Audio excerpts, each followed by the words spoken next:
Hello everybody and welcome to Storm Reads, and today I'm going to be doing another recent reads. I have finished 4 books that I want to talk about, and so I thought I would just hop on here and do that real quick. It's a little bit dark in here. It's not like too bad, so I hope it's not too bad. We've had a bunch of storms and things like that, so if you hear any rumbling in the back, that could be right now. It just looks like it's a light rain, so hopefully there won't be. Well, I take it back. There was a rumble, but anyway.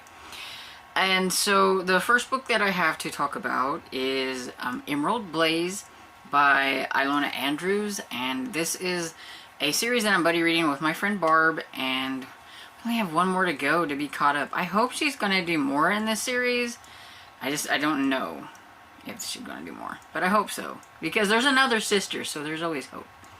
But anyway, it's hard to really talk about this without like spoiling like the first ones in the series, because this is number 5. But the first 3 were about Nevada, the oldest sister, and basically it's urban fantasy where you're living in a time where there are prime users, which mean they have a lot of magic ability, and so like the more magic ability you have, like the better prime, the more money you make and things like that.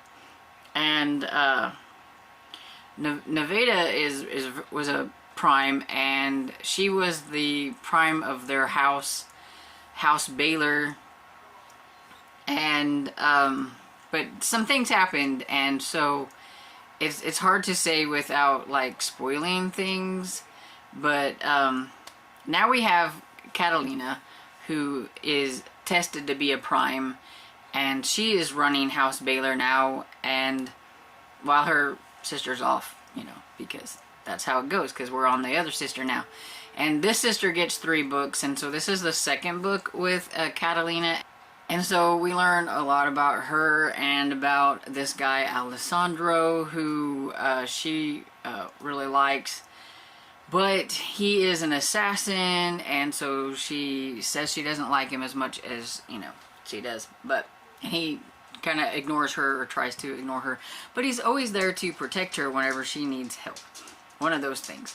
And, yeah. At the end of the first book within this series, so like book 4, like the end of book 4, she has to do some things. And so it's put her in, like, this really hard position. Like, she's not supposed to tell her family about it or anything like that.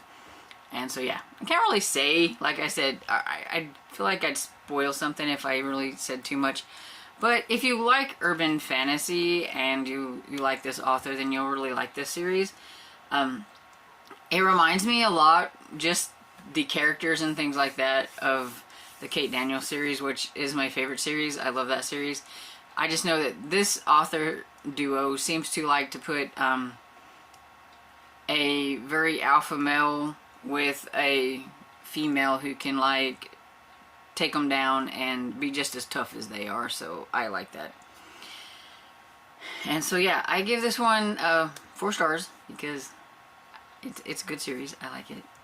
But it left me with a cliffy, kind of, and so me and my friend's gonna have to like read the next one next month, because we really need to see what's going to happen. So I hate it when it lands on a cliffhanger.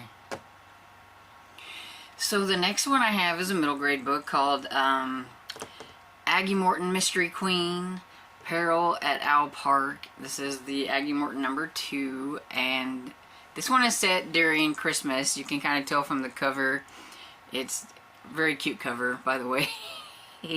This is about aspiring writer Aggie Morton, who she's looking forward to Christmas, and she is kind of, you know, excited that she solved the mystery and everything. She survived her first brush with death and everything from the first book and all that stuff. So she's like, you know, really excited about Christmas, and she can't wait to kind of go and spend some time with her older sister, who is now Lady Grayson of Owl Park. And so that's where they're going to spend Christmas. But while they're there, they were having some entertainment, some a traveling like carnival circus thing or whatever was coming in, like actors and all that kind of stuff. And somebody ends up murdered, of course. And so, of course, Aggie and her best buddy Hector Perot cannot wait to kind of dive in to figure out what is going on and solve the mystery. And yeah, there's a lot of different people that it could be, and a lot of, you know, she kind of bumps heads a little bit with the like detective that is there. And yeah, and her friend Hector kind of got himself in a little bit of spot of trouble in this one, so it was like, oh no, and everything. So yeah, it was just a lot of fun. I really liked it. I listened to it on audio, and the person who does the audio, I don't know, did I write it down? Because I'm trying to remember to do that. Yeah, Sarah English. She does a very good job with little Hector Perot's like little accent, because he's supposed to be Belgian, you know, because it's supposed to be kind of like Hercule Poirot and everything, because Aggie Morton is supposed to be Agatha Christie when she was little, and so she does really good with like the little accent that she gives Hector Poirot, and it's just really cute. And she's also her aunt, I think, is her Grandma Jane or Aunt Jane? I've forgotten. Her Granny Jane is with them too, and she knows how much trouble that Aggie can get into, and it's just a lot of fun. I really like the characters and everything in it. Aggie and Hector are just adorable, and I give this one 5 stars. I just like this series. It's really cute. The next one I have is another middle grade book, and this is Fablehaven by Brandon Mull, and this is the first book in the Fablehaven series. I think there's like 5 books in this series. I've had the book 1 and book 2 on my shelves like forever, and so it's about time I decided to like give them a try. And I really liked it. It was pretty slow kind of at the beginning, and Seth really drove me crazy. Like, he's like that kid that you just want to smack, because it's like everything's happening because you can't follow the rules, because you think you know better than everything else, and that you've got to see what's going on. And it's just like, you know, rules were made for a reason, but he's like, you know, well, because Grandpa won't tell me what it is, then I don't think I need to, like, you know, do what he says, and I'm just gonna do this. And it gets him in a lot of trouble, and it gets everybody in a lot of trouble. So this is about Seth and Kendra. Their brother and sister and their parents are being taken on a cruise, but it's a cruise that like the kids can't come to. And so he wants to drop them off at Grandpa's house, Grandma and Grandpa's, but they don't really want them there, because there's a good reason why they don't like ever let anybody come and visit them. But they don't really have a choice, and so they drop them off. And so Grandpa gives them these rules: you do not go into the woods, you do not go into the barn, you know, just hang out here with your stuff and don't do these things. Well, of course, the first thing Seth does is he's got to go visit, you know, he's got to go check out what's in the woods, and where he meets this like witch and things. He kind of feels like it's very strange in the woods, but you know, he doesn't really understand why his grandpa says he can't go into the woods. And then you find out some things, and when they finally figure out what's going on, because his grandparents are the caretakers of Fablehaven, and there's a good reason for him to tell them not to go into the woods, because there are a lot of creatures in the woods that are not very nice. And every year on a certain night, they have Midsummer Night, they have to lock themselves into the house and not do anything, you know, don't look out the windows, don't do anything, don't do all that. But of course, you know, Seth is not going to, like, you know, follow the rules. It gets him in a lot of trouble. I'm gonna say no more than that, but yeah, I liked it. But at first, you know, like the first like 50-60 pages, was a little slow and stuff, but once all the stuff happens with Seth getting himself into trouble a lot and things like that, you would have thought he would have learned the first time whenever he got into trouble the first time, but that didn't work. But yeah, I'd give it 4 stars. I liked it. And then the last book I have, saving the dud for last, is The Only Survivors by Megan Miranda. This is my first book by Megan Miranda, and I wasn't very impressed. I buddy read this with my friend Barb as well, and she wasn't very impressed either, so I didn't feel quite as bad, because, you know, I'm pretty hit or miss with thrillers, and I think that this type of thriller is just not really my thing. Sorry about that, moved it. But it is surrounding a group of former classmates who reunite to mark the 10th anniversary of a tragic accident, only to have one of the survivors disappear, casting fear and suspicion on the original tragedy.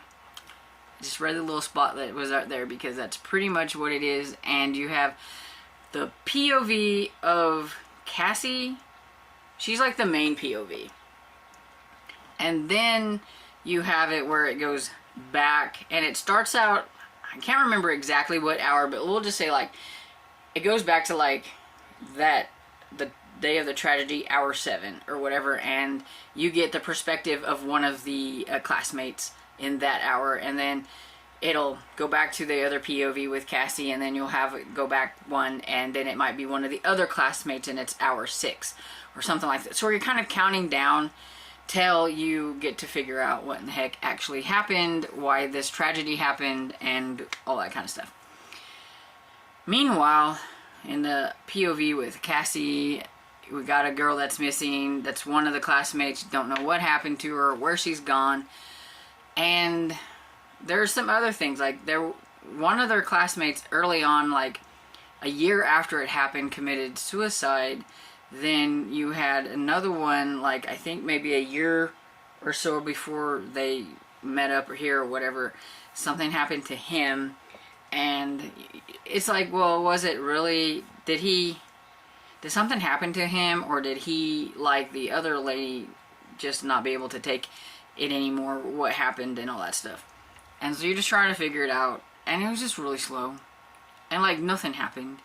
It was really boring, and I just don't like those where you find out everything that happens in like that last like 20% of the book, to where it's like, oh, and then you have like the little choice. You're trying to figure out who done it. The only reason I hung on is because I was kind of curious to see who done it, or, you know, who was doing everything or what was happening. And because they're getting like these messages and things like that, or Cassie is, and so like she knows that somebody knows something, and she doesn't know if it's one of the survivors or if it's somebody else.